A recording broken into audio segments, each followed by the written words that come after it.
Thank you. Can you hear me? Is this working? Yeah, it is. Okay, I got a bit of a PowerPoint. I'm going to try most of my PowerPoint presentation. It's a lot of photographs just to keep it fun because what I do in sports is a little bit boring.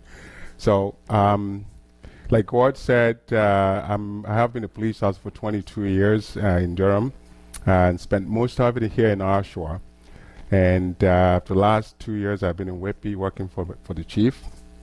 So, but in my past time, I used to do what we call volunteer doping control work with the Canadian Centre for Ethics in Sports. Canadian Centre for Ethics in Sports is the only organization in Canada that is sanctioned by the International Olympic Committee to conduct doping control program in Canada. And we also administer the Canadian anti-doping program for all Canadian elite athletes. So a little bit about the doping control officer.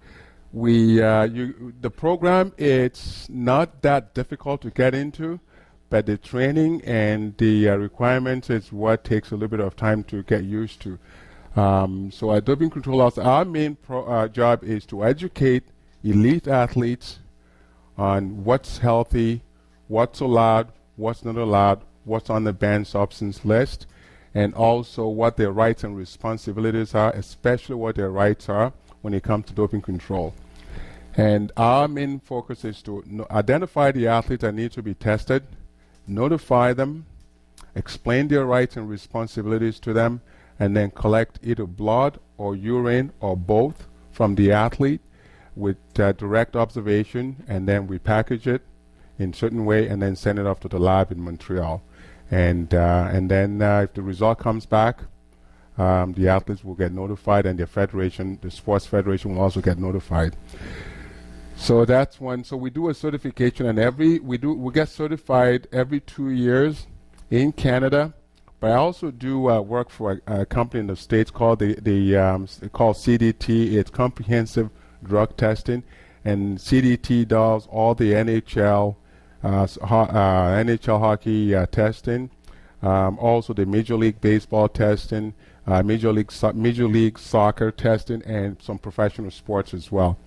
Last year we did a training in Calgary for the Canadian Centre for Ethics in Sports, and this year in January we went to California for another recertification with the Canadian Centre for with the CDT. Sorry, I just gotta go back for a second. I just want you will see in my presentations, PowerPoints, there'll be lots of pictures of the same athlete. I don't know if anyone recognizes who those athletes are.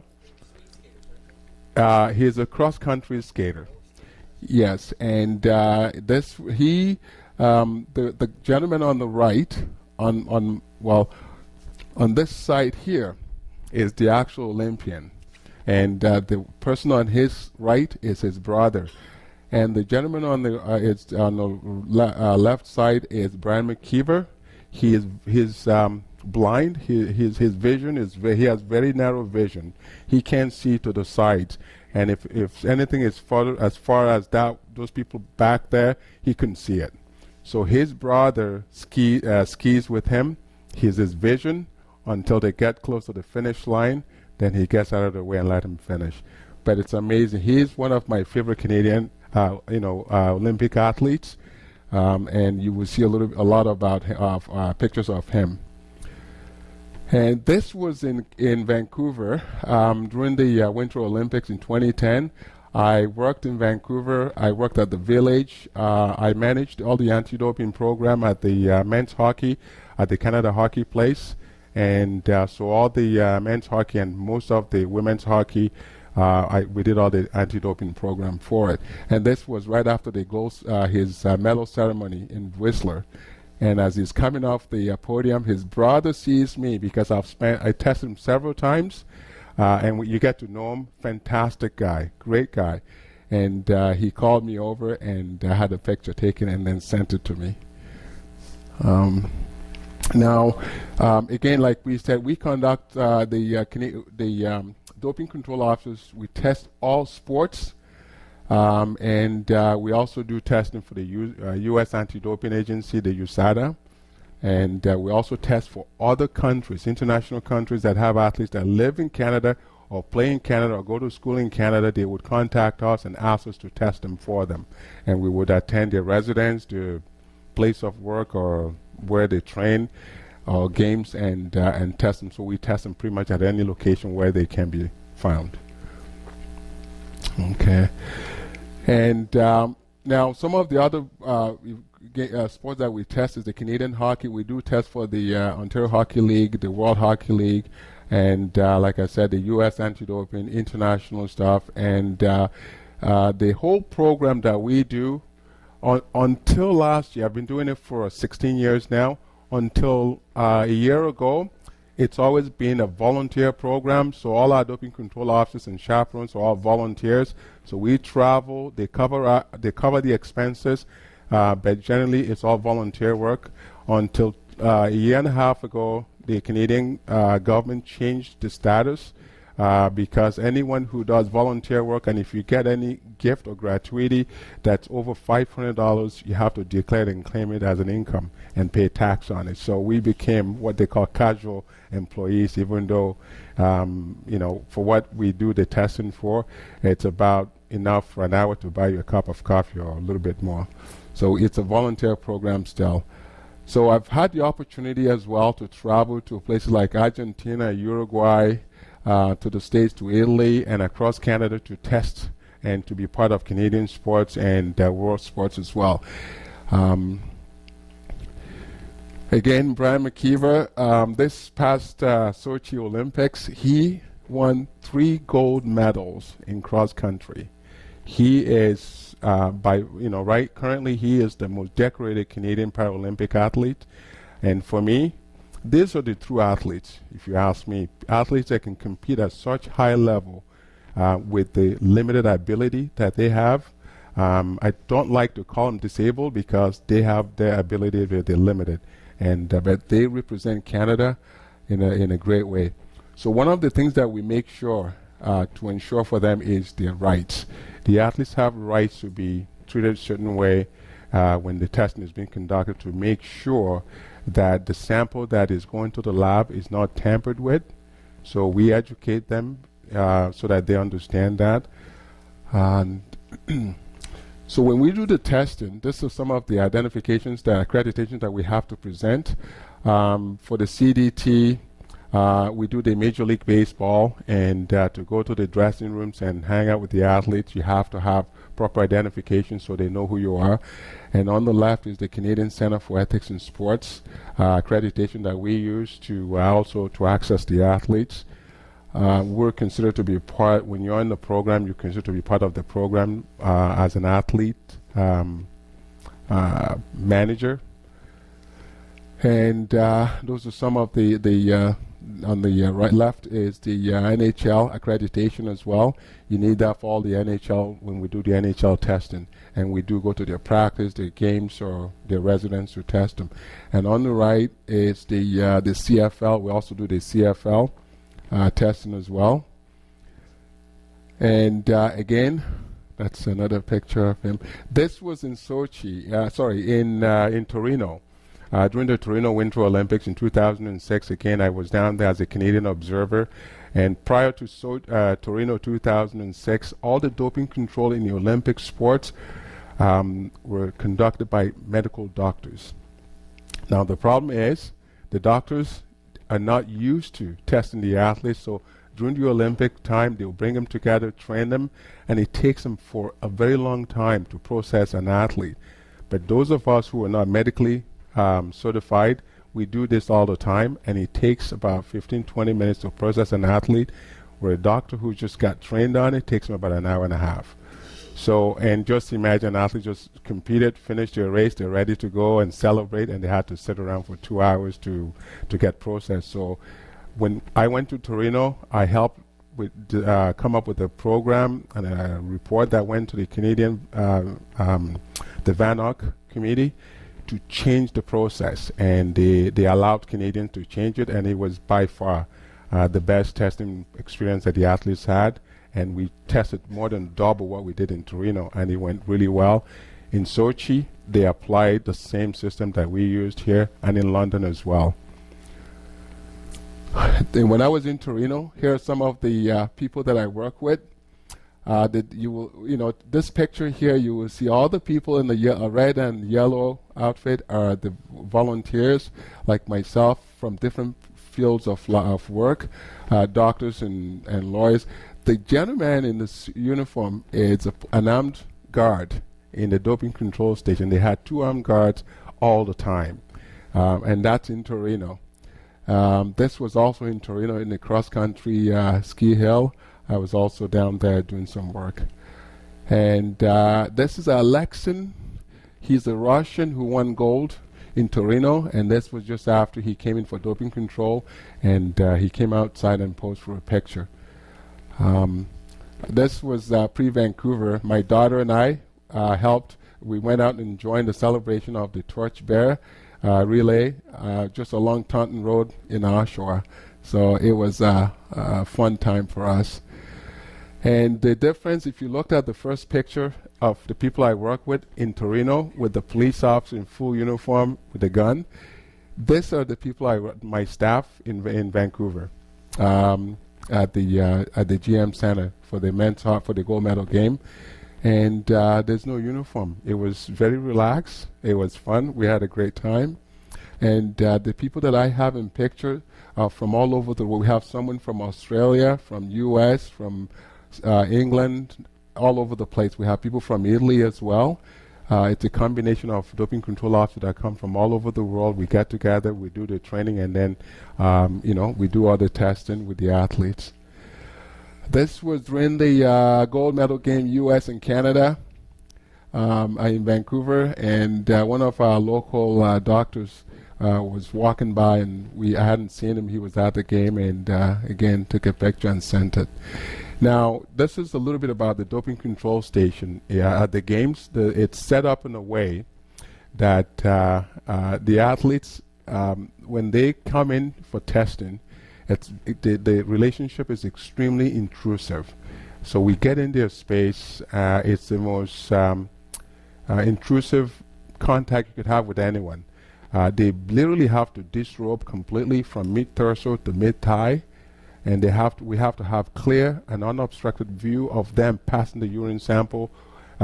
It's very intrusive for us and for them, but they know, because they get trained on it, they get educated, so they know what to expect. And the reason for that is just to ensure, because there's been a lot of people who have been cheated, of the opportunity of their hard work. So this is the access is very clearly, the control station is clearly marked up. You have to have certain documentations to gain access into that area, and very strict control. And we would have rooms that are set up in each. There's several rooms that we have, and we call them the processing room. So an athlete comes in, gets checked in, and then once it's their turn, they go into that room. And the room is set up in this manner. We usually have a cot or a bed. And the reason for that is when we collect blood, some athletes don't like to give blood. They will faint. So we'll have them lay down. It did happen. Some famous people that you will see them in the picture, they had issues just giving blood because they just couldn't stand the sight of the syringe. And this would be the station that will process the athlete. And we also have a washroom. Now the washroom is interesting because right on the left there is the hand washing station, and there's no soap. We don't keep soap because soap can contaminate the samples. So the hand washing station, just water, and back there is the toilet. So the little portable toilet, but we have 3 mirrors on the wall. So when the athlete comes in and disrobes, you want to have a 360 view of the athlete passing the sample. This is what I mean by intrusive. So you're there, and even just being there is not enough. You have to have a complete view. That way, the sample is coming. We have had athletes who have cheated, and they would wear stuff on them and collect somebody else's urine and put it inside their own self, and then they would tape catheter to their penis. you know, and you would think it's their urine they're giving you. It's not. So because of that, the mirrors are fixed to the wall, so we have clear view, and that way you know it's definitely coming from the athlete.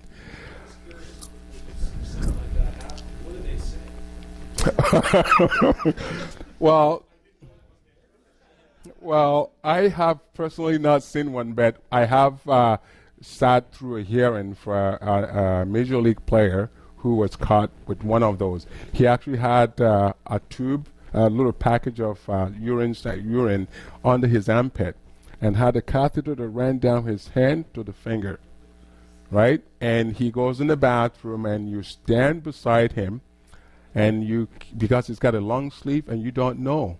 So he squeezes the urine into the cup because he's making $10 million a year, so he'll do anything to protect that, right? So what happens is someone rats him out, or someone sees it and says, okay, hang on, now you have to pull your sleeves up, disrobe completely, and you have 360 view. So if he has something and you're on that side, he has it on the other side, you can see it. That process instigates all the different sports, and is that a common platform that you now take each event? We use the same process, clear, unobstructed view, yes. Even when we do the OHL, they're only 17, 18, 19-year-olds, same process. But the mirror is not usually in the washroom for that level. So, but for the Olympics, that's what you get, the minimum. Yeah. And this was right after the gold medal game in Vancouver, in the Canadian change room. Went in there, and Jerome Gainlove, again, he's another guy that we tested a lot during the Olympics, and he's used to it. He was okay, and we were not friends, but you get to know him so well that if you walk by him on the street, he sees you, he will stop and say hi. So he sees me in the dressing room and grabs me, and we got a picture taken. It was quite an experience being in that locker room during that game. And now talking about Sochi, I was involved in testing a lot of the athletes that went to Sochi that lived in the GTA and up to Montreal area, especially the NHL players. We tested all our Canadian. I don't think there's one Canadian player who didn't get tested at least once before the Sochi. And I can tell you this, the program that we run in Canada, second to none. Prior to Canada was Australia that had probably the best record in terms of testing. And after they hosted the game, we took over and we have led. We have, since Ben Johnson, we've had less Canadians test positive for substance in sports. And the key thing about that is because of the number of testing we do.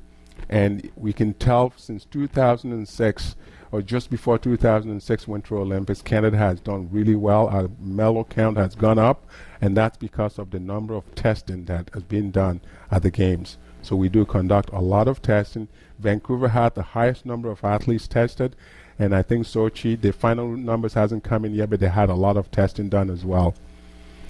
And those are some of the Sochi mascots, and one of I brought some of these pictures just to show you some of the excitement for those of you who didn't get a chance to watch them. Again, Paralympic athletes are by far, I get excited when I watch them play or perform their sports because it takes a lot of courage to actually overcome your limited ability to train and compete in this sports. So, curling, I watched some of this, and Canadian athletes that in this curling, they did really well, and we won golds in them. Again, Brian McKeever and his new, Graham was his new guide because his brother he wasn't quite ready enough.